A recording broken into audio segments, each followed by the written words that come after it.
So my question to you is this. What do you know about the current pay-to-win system? Like, how long has it been going on, and why does it even exist in the first place? I think I can answer that. So quite literally, it's time for a change in the gaming community as we know it. This monkey business with Activision forcing all the developers to have a pay-to-win system in the games that we're currently playing is just bananas. I know a lot of gamers, including myself, that are literally angry at the way Activision is forcing these developers to do what they do. Like a rat chasing a piece of cheese, gamers are so desperate for all the latest and greatest content that developers have to offer them in-game. The snow job they put on the gamer is truly a sight to behold. It seems like there's a breakdown in communication between the developers and the gaming community they serve. The issues that plague the gaming community is like a bomb just waiting to go off. And when it does, it could be a global catastrophe. This pay-to-win lottery system that Activision is force-feeding the gaming community is nothing short of gambling. This garbage pay-to-win system is just icing on the cake compared to all the other issues that continue to plague the gaming community in recent memory. Year in and year out, it seems like Activision is always cooking up something to separate gamers from their dollars, and what they cook up gets worse with each passing year. Activision's greed, their desire to turn millionaires into billionaires, could prove to create their own ultimate demise. Now, I realize this is corporate America, and companies raise their flags daily to praise the almighty dollar. But how far are they actually willing to go before this formula breaks? We as gamers need to literally stop feeding these corporate piggy banks and send the message that we're done with the status quo.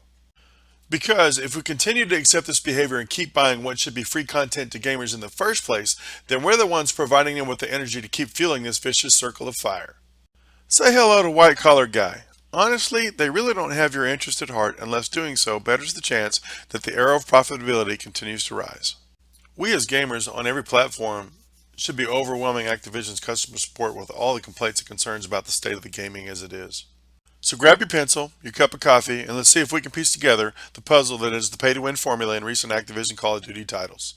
Long before Steam, Origin, Battle.net, Uplay, and other newer game hosting sites that we currently recognize were on the market, there was a time, shall we call it the golden era of gaming, where content like map packs, camos, weapon skins, even customized game maps using map editors was all free for the gamer to download and install anytime, anywhere, as many times as they wanted.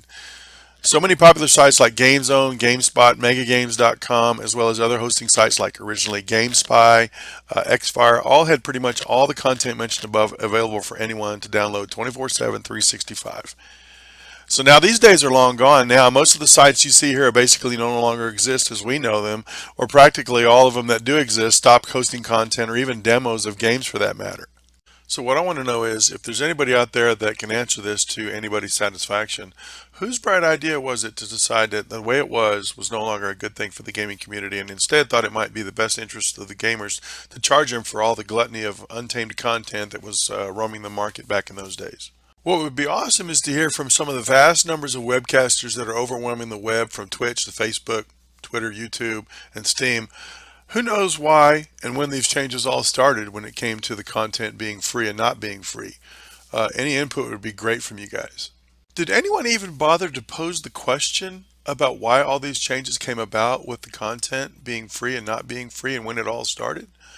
You know, did anybody just accept the winding road of evolution to what it is now from what it was before and just went on with our lives without even thinking about it? Did many of these companies accidentally forget who put them where they are in the first place? Do they even remember who even put them on the map? Or did they simply choose to willingly forget the PC gamer in favor of larger dollar signs with an evolving community of console gamers? Honestly, there's a storm brewing within the gaming community on every platform from gamers literally fed up with the way things are going in the gaming experience today. From the way games are designed and play the game to the whole play-to-win lottery system. Why do you think there's such a rise in indie gaming developers? There's simply no amount of play-to-win content that can overcome complete lack of gamer participation, and to some levels, the discussions on the web speak of black market blackouts, boycotting current games, and not even buying a developer's future titles. All of this on a scale the likes of which we've never seen before. The number of haters is growing by the minute. Many of these indie developers were former gamers who understood the concept that having a happy customer potentially leads to more returns. When you disregard the consumer, eventually they'll shop elsewhere. This concept is no different in gaming. How smart do they have to be to see it in the trend of mass rebellion and exodus premium developers are creating? A perfect example of the hate growing by the minute. About a week ago, the Infinite Warfare trailer was revealed to the world on YouTube. Within a matter of days, it made the top 10 list of the most hated YouTube videos ever. Really? This, of course, was immediately followed by corporate attempting to perform damage control by saying the numbers of viewers itself was way up compared to previous reveals.